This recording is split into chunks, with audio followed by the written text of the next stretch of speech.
Hello, I'm Alice. I'm going to tell you why I love cats, and I hope I'll persuade you to give it a chance, and maybe you'll love cats too. This is my first movie review, so you might well ask, what background do I have that would make me a fit reviewer for cats? I am a movie viewer. My mother started taking us to movies when I was a child. I saw Fantasia as a revival in a theater decades before it was available on DHS. I saw Eisenstein's Potemkin and Alexander Nevsky in my teens because my mother took us to that. I've seen both Birth of a Nation and Gone with the Wind. I've seen both Tampopo and Babette's Feast.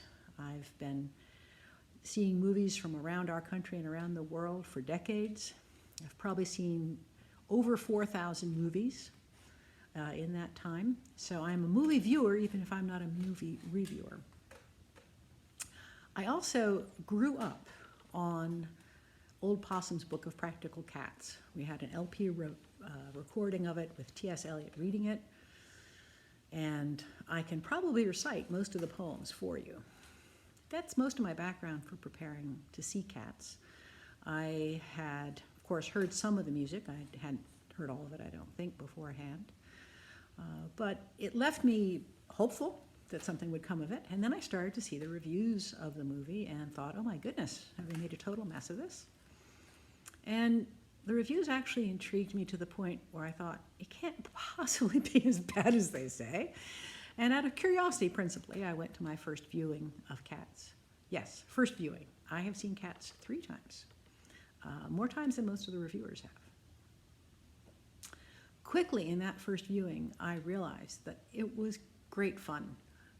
It's a movie about people who are cats. It is not a realistic movie. It is a surrealistic movie. And it is not humans who are cats or cats that are cats. It's people, loosely, who are cats. And so it makes perfect sense that these people who happen to be cats or these cats who happen to be people have both fur and hands and feet and ears and tails. It works unless you fight it. As surrealism, it's flawless. And as I got into it, more and more things about the previous reviews just puzzled me intensely. People would say, oh, the songs are just telling you about the cats. They're not showing you.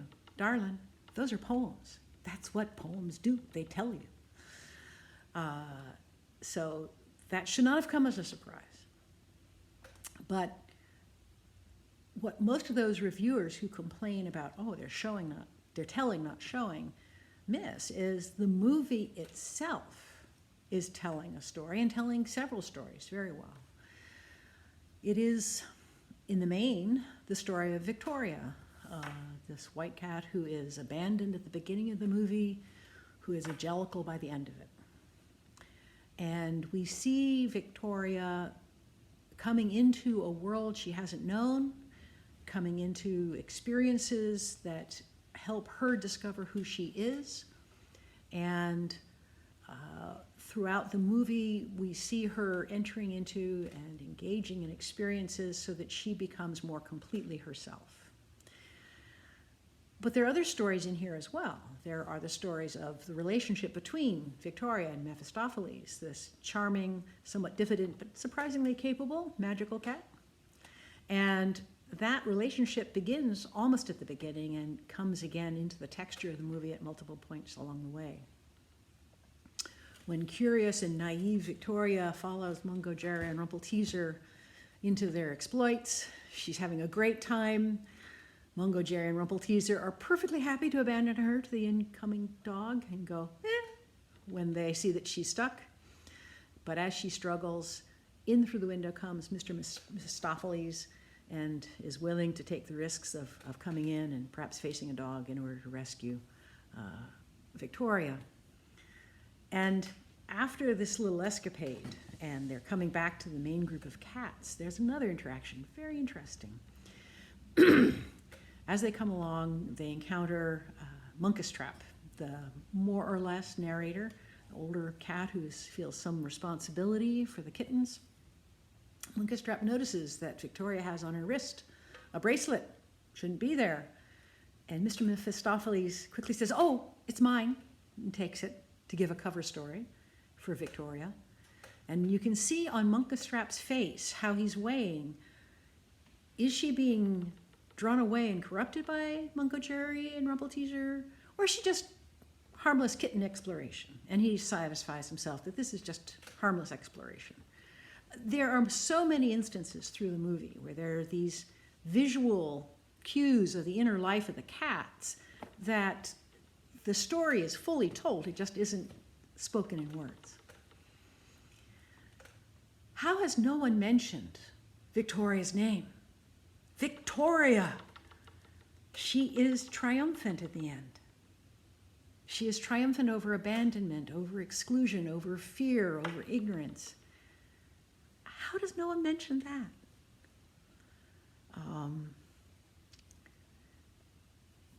Many have complained that the CGI is not perfect. Want an honest view? I don't look at CGI. I look through CGI. And what I see looking through the CGI is people who are cats. And I want fur, and I want ears, and I want a tail. Ears and tails are so expressive, and they add to the already expressive faces of these people who happen to be cats. I've also seen complaints about the excessive sexuality of the movie. But again, I think this is mistaking what it's talking about. The movie is presenting people who are cats, and cats are sensual as well as sexual. And a great deal of what is miscalled sexuality is simply feline sensuality. I would love to be able to nuzzle a good friend when I said hello to them. I would love to rub up next to some of my dearer people. This isn't automatically sexuality, but America is so much inhibited about simple sensuality that it gets misread as sexuality by some of these reviewers.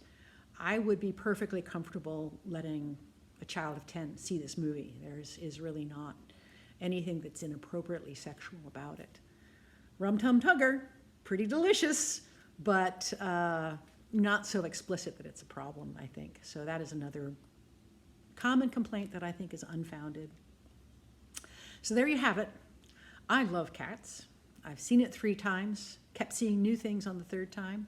I'll see it again if I get a chance. It's already left town. I hope you'll think about giving Cats a chance. I think you might love it too. It's really a very, very good movie.